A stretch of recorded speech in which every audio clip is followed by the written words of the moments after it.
Hi friends, welcome to Indu's Kitchen. இன்னைக்கு நம்மளோட கிச்சன்ல ரொம்பவே சிம்பிளான ஹெல்தியான டேஸ்டான கம்பு இட்லி எப்படி செய்யறதுன்னு பார்க்கலாம். இப்போ இத செய்யிறதுக்காக நான் இன்னைக்கு இந்த கப்ல தான் 4 கப் அளவு கம்பு எடுத்துர்க்கேன். நீங்க எந்த கப்ல கம்பு எடுக்கறீங்களோ அதே கப்லயே உளுந்தையும் மெஷர் பண்ணிக்கோங்க.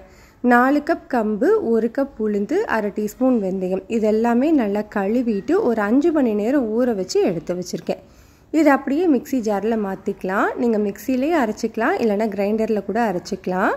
நான் வந்து 2 பேட்சா போட்டு அரைச்சுக்க போறேன். இதுல இப்போ கொஞ்சமா தண்ணி விட்டு நல்லா ஸ்மூத்தா அரைச்சு எடுத்துக்கோங்க.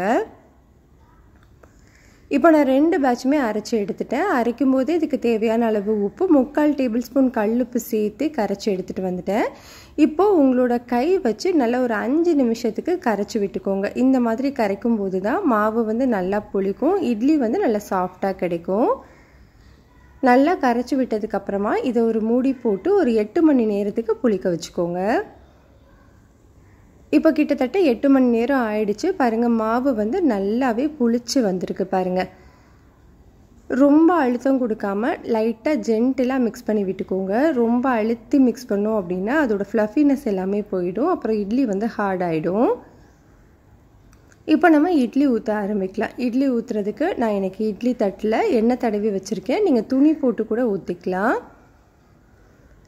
இட்லி எல்லாத்துலேயுமே ஊற்றிட்டு இட்லி பாத்திரத்தில் ஒரு 2 கப் அளவு தண்ணி சேர்த்து தண்ணி நல்லா சூடு ஏறினதுக்கு அப்புறமா இதை உள்ளே வச்சு ஒரு 10 நிமிஷம் வேக வச்சு எடுத்துக்கலாம். 10 நிமிஷத்துக்கு அப்புறமா பாருங்கள் நம்மளுக்கு இட்லி வந்து வெந்துருச்சான்னு செக் பண்ணுறதுக்கு உங்களோட கையில் நல்லா ஈரம் பண்ணிவிட்டு இட்லியை தொட்டு பாருங்கள். ஒட்டாமல் வந்தது அப்படின்னா வெந்துருச்சுன்னு அர்த்தம். இதை நம்ம எடுத்துடலாம்.